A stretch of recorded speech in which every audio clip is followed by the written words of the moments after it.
안녕하십니까. 마지막 발표를 맡게 된 중앙대학교병원의 강달원입니다. 제가 오늘 발표하게 될 내용은 Case Review that Actually Applied Rotablation입니다. 보통 저희가 이제 간혹 칼슘이 심한 경우에 이제 로타블레이션을 많이 하게 되는데요.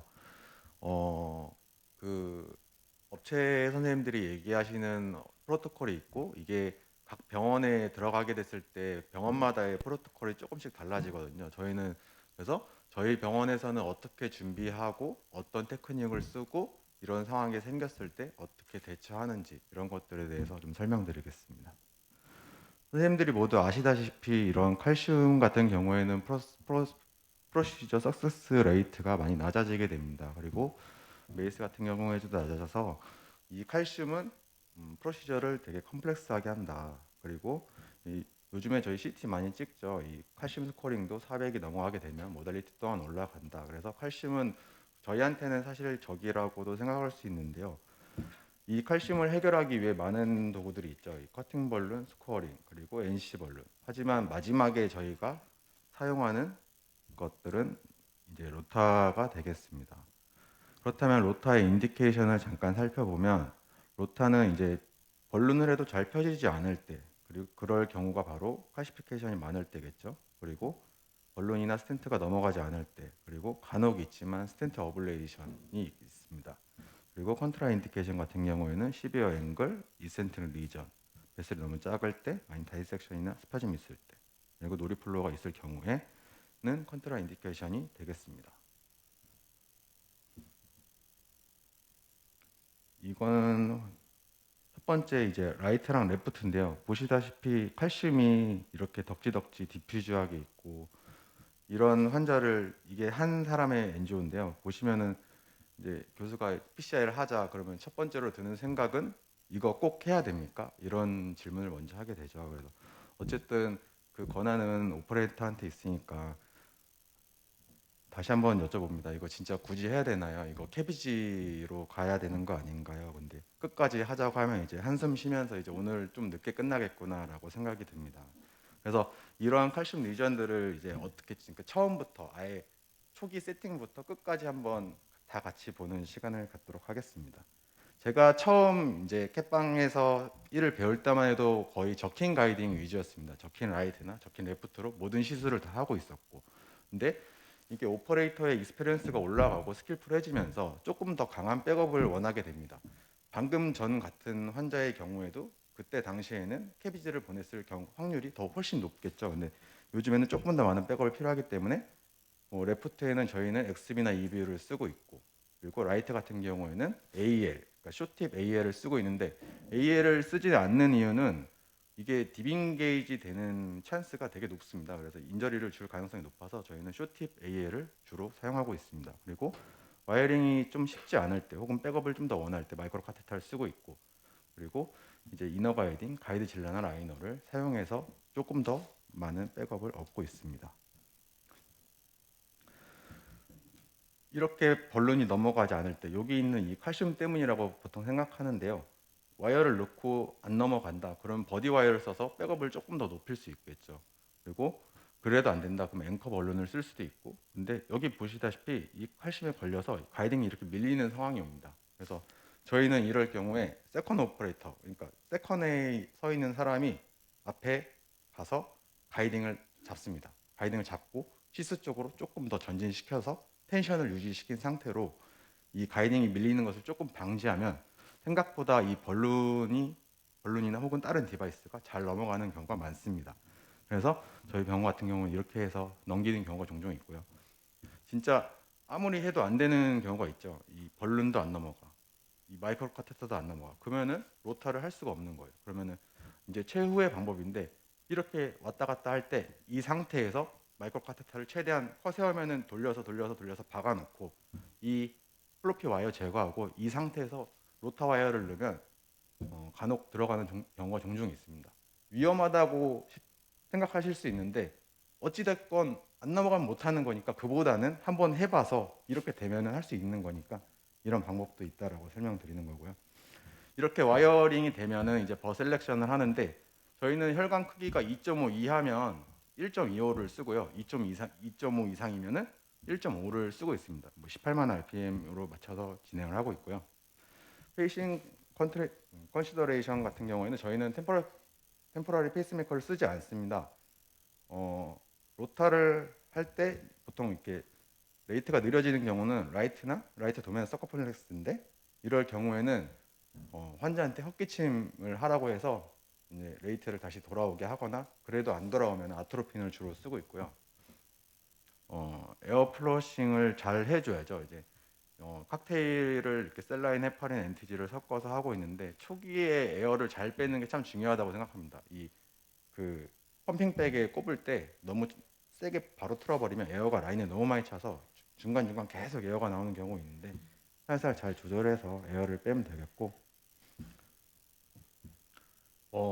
두 번째는 이제 장비 연결은 다 됐고 18만 RPM을 맞추는 과정인데요. 보통 우리가 이제 셀라인에서 물이 계속 나오고 있는 상황에서 18만 RPM을 맞추죠. 맞춘 다음에 와이어를 끼게 되면 이게 RPM이 좀 낮아집니다. 저항이 생겨서 18만이 유지가 되는 게 아니고 한 5천만 이 정도. 그래서 저희는 이 들어가기 전, 그러니까 처음에 초기에 18만을 맞춰놓고 Y 커넥터로 들어가기 전에 다시 한번 밟아서 18만을 다시 맞추고 진행을 합니다. 그리고 이 다이나글라이드 모드에서 간혹 돌려서 이 초기 세팅 값을 건드시는 분이 있는데, 다이나글라이드 모드에서는 그냥 진행하시면 될 것 같습니다. 그럼 이제 여기까지는 이제 세팅은 다 끝났습니다. 그러면은 이제 이 왼쪽과 오른쪽의 차이는 뭐냐면, 처음 시작하자마자 이 버가 팍 튀죠. 이 현상이 일어나는 경우가 종종 있는데, 이렇게 하다가 앵글레이션에 걸리면 퍼포레이션이 나는 거죠. 그래서 이거를 방지하려면 이렇게 리전이 있고, 우리가 처음 갈고 싶은 부위는 여기예요. 여기가 시작인데 팍 뚫고 나가서 문제가 되는 거거든요. 우리가 처음에 와이어를 따라서 로타 버가 따라 들어가게 되면 이런 식으로 어느 정도는 곡선을 타고 들어가게 됩니다. 근데 이 상태에서 앞에 추진력을 줘버리면 길어지는 거죠. 그래서 이렇게 팍 튀는 현상이 발생합니다. 그리고 두 번째는 뒤쪽 레버리지를 그러니까 뒤쪽에 레버를 간혹 안 잠갔을 때 그런 상황이 벌어지고요. 그래서 이런 걸 막으려면은 넣고 난 다음에 와이어를 홀딩하고 어느 정도 당겨야 이게 펴진 상태에서 자기가 원하는 부위에서 이 로타블레이터를 시작할 수 있게 되는 겁니다. 그리고 이제 갈기 시작할 때도 보시면은 천천히 조금 이렇게 콕콕콕 쪼듯이 이렇게 시작을 하게 되고, 이 RPM이 떨어지면은 바로 18만을 계속 맞춰주게 됩니다. 그리고 이렇게 조금 더 전진해서 진행을 하고, 마지막에 여러 단계에 걸쳐서 이제 15초를 저희는 기준으로 하고 있고, 이렇게 되면은 이제 마무리가 되는 것이죠. 이제 첫 번째 케이스인데, 저희가 이렇게 로타를 다 하고 나서 이제 로타까지는 다 했고, 그 다음에 이제 보통 벌룬을 하죠. 이제 벌룬을 하는데 저희는 조금 더 크랙이 필요하다 싶어서 엔조스컬트 벌룬을 한번 쓴 적이 있습니다. 근데 벌룬도 잘 들어갔고, 근데 나중에 빠지지가 않았습니다. 아마도 뭐 크랙 사이에 걸려가지고 빠지지 않는 경우가 있었는데, 그래서 결국은 이렇게 남게 되고 바디랑은 분리가 되었죠. 그래서 이거는 뭐 사실 해결할 수 있는 방법이 없고 환자도 안 좋아져서 그러니까 결국은 캐비지를 보냈는데, 이렇게 이쪽 뒷부분이 딸려서 이쪽은 LV에 들어가 있으니까 이게 스네어로 잡을 수도 없었고, 그래서 저희는 이 사건 이후로는 절대 스코어링 벌룬은 로타 하고 난 뒤에는 쓰지 않고요. 무조건 NC 벌룬으로만 이제 다시 크랙을 조금 더 넓혀주는 역할로 하고 있습니다. 그리고 두 번째 케이스인데, 이 환자 같은 경우에는 칼슘이 심했고 OCT를 봤을 때 인서클링 했었고, 근데 이 칼슘 에어리가 인서클링 했고 시퀀스도 0.67이 이상이면은 사실 이 NC 벌룬으로는 한계가 있다라는 건데요. 그래서 이럴 경우에는 로타를 사용하는 게 맞는데, 재보고 인서클링하고 해서 저희는 로타를 하기로 결정을 했었습니다. 그래서 처음에 18만으로 이제 로타를 진행했습니다. 했는데 로타를 했음에도 불구하고 어느 정도의 이런 조그만 미니멀한 크랙들만 생기고, 저희가 원하는 정도의 크랙은 오히려 이 인서클링한 부분에서는 조금 거의 생기지 않는 크랙이 없는 정도의 이제 로타를 그러니까 로타를 하고 나서 OCT 영상입니다. 그래서 저희가 이게 한 번 한 게 아니고 로타를 그래도 한 두세 번은 했는데 이 OCT가 처음엔 넘어가지도 않다가 OCT가 넘어갔다라는 건 어느 정도는 넓혀졌다라는 거지만 우리가 원하는 만큼의 크랙을 얻지는 않았습니다. 그래서 보시면은 이렇게 미니멀하게만 이쪽만 있었습니다. 이 케이스를 제가 왜 준비했냐면 그 전에 저희가 로타를 하고 나서 스텐트를 넣었는데 이쪽 프록시말 부분이 잘 펴지지 않았습니다. 그래서 이게 왜 분명 이유는 크랙이죠. 크랙을 못 만들고 NC로 충분히 못 밀어놨기 때문에 우리가 로타를 해도 가는 길만 열어놨지 결국 우리가 마지막에 해야 될 거는 스텐트 풀 익스펜션인데 그게 안 됐던 겁니다. 그래서 NC를 4-5개 까서 35기압, 40기압까지 올렸습니다. 결국은 못 폈습니다. 그래서 이 케이스는 결국은 로타를 한 번 더 하고 다시 재스텐팅을 해서 마무리된 케이스가 됐겠고, 그래서 우리는 이 케이스에서 얻은 교훈은 크랙은 무조건 만들어야 된다라는 거죠. 그래서 이 케이스에서 이제 어떻게 할 것인가. 근데 보통 저희가 1.5버면 6프렌치죠. 근데 1.75는 7프렌치가 됩니다. 그래서 우리는 이미 로타를 했는데 여기서 디바이스 다 빼서 다 바꾸고 이러다 이 리스크가 더 크잖아요. 그래서 그때 이제 선택한 방법이 로우 스피드 로타블레이션입니다. 그래서 어떤 이런 로우 스피드 로타블레이션 해도 어떤 컴플리케이션 증가 없이 이 디버깅 에어리아는 충분히 유지하면서 할 수 있다. 그래서 로우 스피드로 가게 되고요. 로타를 하고 나서 이제 비교를 해봤더니 처음에 같은 에어리아를 비교해봤습니다. 이쪽에 좀 더 터졌고 이쪽을 비교했을 때는 이쪽이 터졌고 이렇게 크랙이 훨씬 더 많이 생긴 것을 확인할 수 있죠. 그래서 스텐팅을 넣고 이렇게 마무리한 케이스가 되겠습니다. 그래서 우리는 사실 칼슘은 적이죠. 저희한테는 이 프로시저를 하는 거에 있어서는. 근데 프로시저를 할 때 이 칼슘이 있는 프로시저를 할 때 어떤 디바이스를 적절히 활용을 해야 되는지를 좀 잘 생각을 해봐야 될 것 같고, 이렇게 로타를 이왕 할 거라면 크랙을 확실하게 만들어서 칼슘을 최대한 벌려놔야지 다른 이벤트가 생기지 않을 것 같습니다. 경청해 주셔서 감사합니다.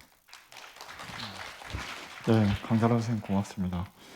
뭐 앞에 두 연제에 비해서 많이 경험했던 케이스라 선생님들 하실 말씀이 많으실 텐데 지금 시간이 얼마 남지 않았네요. 어쨌든 패널이나 뭐 우리 선생님들, 어텐드 선생님들 질문. 예, 최현철 선생님. 저 궁금한 게 우리가 버어 사이즈에 따라 가이딩 셀렉션이 차이가 달라지는 게 있는 걸로 제가 알거든요. 그것도 멘트가 없어서 제가 여쭤보는 부분이고요. 또 버어 사이즈에 따라 또 우리 RPM이 또 달라진다고 저는 알고 있거든요. 거기에 추천하는 뭐 팁, 뭐 병원사 얼마 정도의 버에서 얼마 정도 RPM이 필요한지.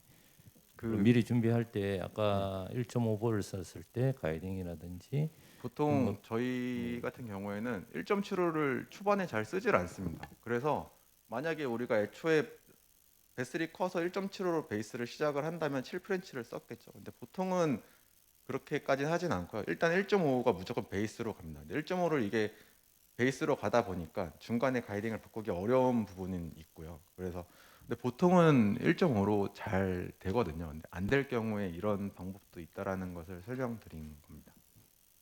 보통은 선생님 그냥 1.5 6프렌치고 그 이상 쓰실 거면 7프렌치 7프렌치 쓰시면 되고, 뭐 국내에는 많지 않지만 2.0까지 쓰실, 저희는 2.0을 한번 써봤는데 8프렌치 써도 굉장히 빡빡합니다. 그래서 2.0까지 하실 일은 거의 없을 거라고 생각이 되고요.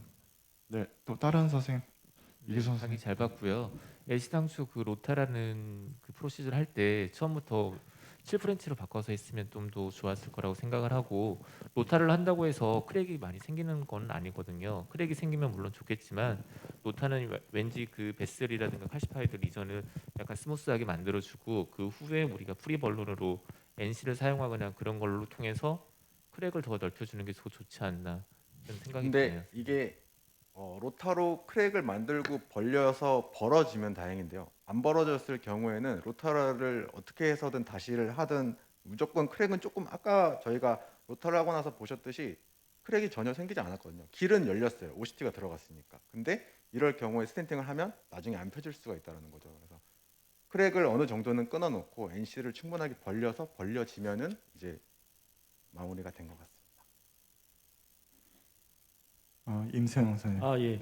그 처음 아까 그 로타를 스타트할 때 팍 튀어 들어왔다고 했잖아요. 그게 이제 그 사용 잘 보면 그 로타 이제 매니플레이션 밖에서 하고 들어갈 때 뒤에 끝까지 닿지 않게 하고 잠가야 돼요. 이게 두 마디 정도를 여분을 놔두고 잠고 그리고 이제 로타가 들어가거든요. 왜냐하면 이게 토처선 가이딩 같은데 가면서 로타 보호가 이렇게 뒤로 밀려 있다가 로타를 딱 시행하면 팍 튀어 나가는 거거든요. 그러면 딱 latching되는 거니까 두 마디를 뒤에 이제 검은 그 밸브 레버를 두 마디 정도 놔두고 잠고 들어가서 로타 스타트할 시점에서 이렇게 릴리즈해서 뒤로 밀어서 이 텐션 받은 놈을 풀어준 다음에 로타를 해야 된다고 이게 되어 있어요. 그렇게 하면 이렇게 탁 튀어나오는 게 없을 것 같습니다. 저는 그렇게 합니다. 네. 네. 발표해 주신 우리 강다라 선생님 고생하셨습니다. 주말인데 마지막 세션까지 자리 지켜주셔서 감사드리고요. 세션에 참가해 주신 어텐드 선생님, 패널 선생님, 그리고 자장 선생님들께 감사드리고 다음 미팅 때 또 뵙도록 하겠습니다. 감사합니다.